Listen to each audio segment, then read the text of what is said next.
manera rigurosa la existencia de ese vínculo de autoridad que no tiene, que actuó en todo caso expuesto de una manera muy sencilla, emitiendo una opinión que tenía que ser acogida como lo fue y resuelta de conformidad con el artículo 12 constitucional, promoviendo la réplica correspondiente por parte de los señalados por otro tipo de instituciones, de tal cuenta que era, desde nuestro punto de vista, me refiero a la Corte, imposible dar promoción a un amparo bajo esas condiciones.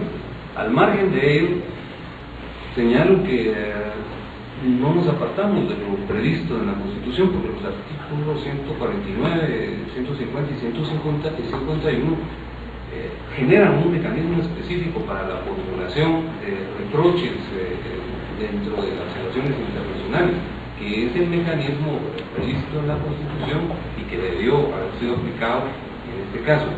Así es que pido perdón por la enunciación y ampliación de estas respuestas, pero creo que resultaba interesante hacer esta aclaración. Gracias, licenciado Flores. Voy a finalizar el foro con dos preguntas en respeto al tiempo que ustedes amablemente nos han brindado. Al embajador McFarland le preguntan qué significa resolver la situación fiscal, aumentar los impuestos o optimizar los recursos existentes, señor embajador. Muy bien. ¿Se oye? Sí. Esa decisión la tienen que tomar los guatemaltecos. Pero yo creo que una reforma fiscal, si Guatemala va a tener un Estado competente con los recursos que utilizan, o los niveles de recursos que utilizan la mayoría de los países en América Latina, van a tener que conseguir más recursos. Eso podría ser ampliando la base impositiva, eso podría ser resultado de reducir la evasión fiscal, y eso también podría ser un incremento de impuestos. Yo creo que cualquier reforma fiscal basada en la experiencia de otros países no solamente habla de cuánto y cómo se va a recaudar, sino cómo se van a destinar y cómo se va a saber que se destinan bien. Pero a lo que voy es que con los actuales niveles de recursos fiscales humanos no va a ser posible resolver los problemas que tienen.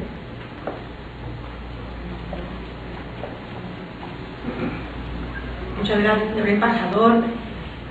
Doctor Cartesana, la pregunta recurrente que creo que está esperando la audiencia: ¿ya se conoce quiénes fueron los autores intelectuales en el caso del asesinato del licenciado Roberto Rosenberg? ¿Cuáles son los resultados hasta la fecha en el tema de cuerpos ilegales y clandestinos? A ver, créanme, si le digo que me encantaría contestar esa pregunta, pero les ruego que, como periodista, que no puedo, que no debo contestarla. Yo no creo que el final del caso esté muy lejos, pero todavía no hemos llegado. Espero que podamos llegar enseguida. En cuanto a los aparatos clandestinos de seguridad, esa me parece que es una pregunta más de fondo. Me lo preguntaron hace poco en Washington, en la Comisión Interamericana, y quiero explicar esa respuesta porque no sé si todo el mundo la entendió.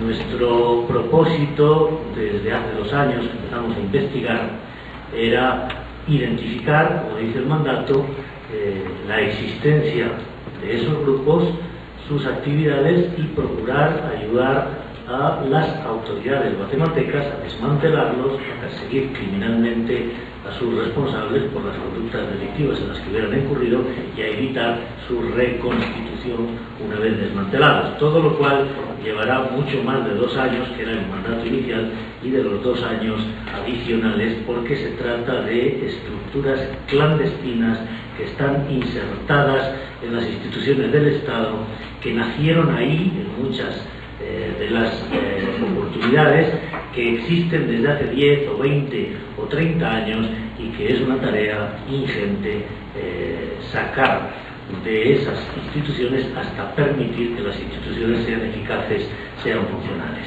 Lo que nosotros hemos hecho en estos 2 años es recopilar toda la información disponible, la que nos ha llegado, la que hemos sido capaces de reunir y sistematizarla, de manera que tenemos un mapa aproximado de quiénes son esos grupos, en qué instituciones tienen presencia, qué actividades criminales realizan y cómo procuran la impunidad de sus integrantes, y a veces como empresas de servicios de carácter criminal, como redes que están al mismo tiempo en varias instituciones, cómo procuran la impunidad a sus clientes, que en este momento pueden ser los cárteles transnacionales del narcotráfico o cualquier otra organización criminal.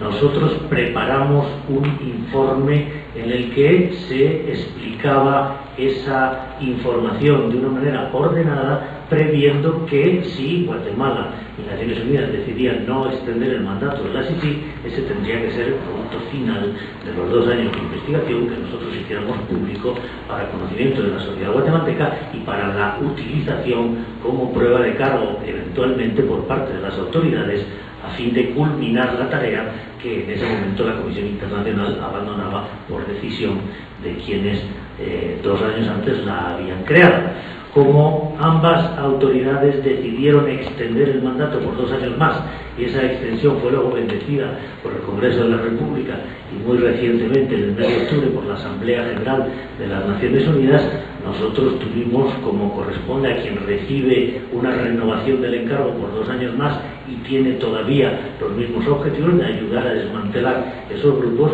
pues guardar toda esa información en la caja fuerte, ordenarla para el eventual posible futuro ejercicio de acciones penales y compartirla con el Ministerio Público en los próximos 2 años para lograr el desmantelamiento mediante el ejercicio de acciones y la imposibilidad de reconstitución de esas estructuras.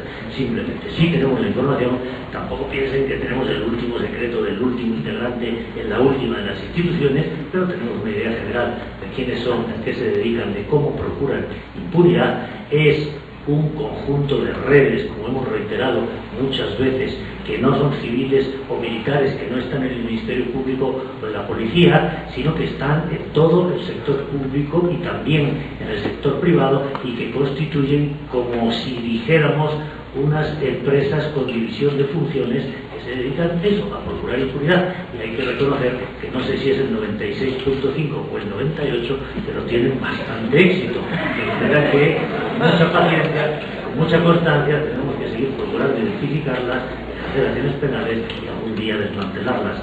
Es evidente que la CICIG no va, incluso en los 2 próximos años, a consumar esa tarea, pero sí nos gustaría pensar que para ese entonces la herencia de la Comisión sería ese grupo de policías, de fiscales, de jueces y de funcionarios del sistema penitenciario fuertes, confiables, capacitados, de los que ustedes puedan sentirse orgullosos, y que en los próximos años sigan adelante con la tarea hasta culminar.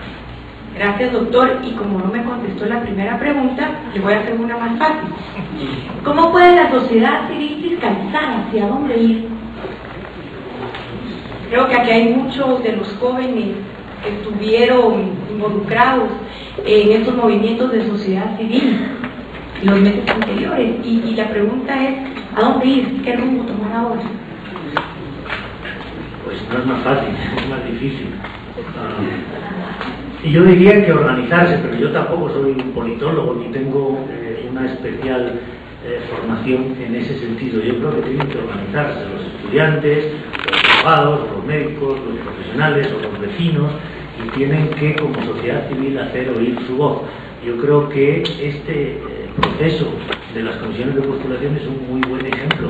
Nada se hubiera conseguido con esas recomendaciones de la SIC si no hubiera habido todos los medios de comunicación y una voluntad clamorosa expresada de la sociedad civil exigiendo que se produjeran los cambios acordes con esas recomendaciones. Yo le agradezco mucho al presidente de la Corte de Constitucionalidad que haya aclarado ese punto, porque yo no lo había abordado así, pero me parece que es exactamente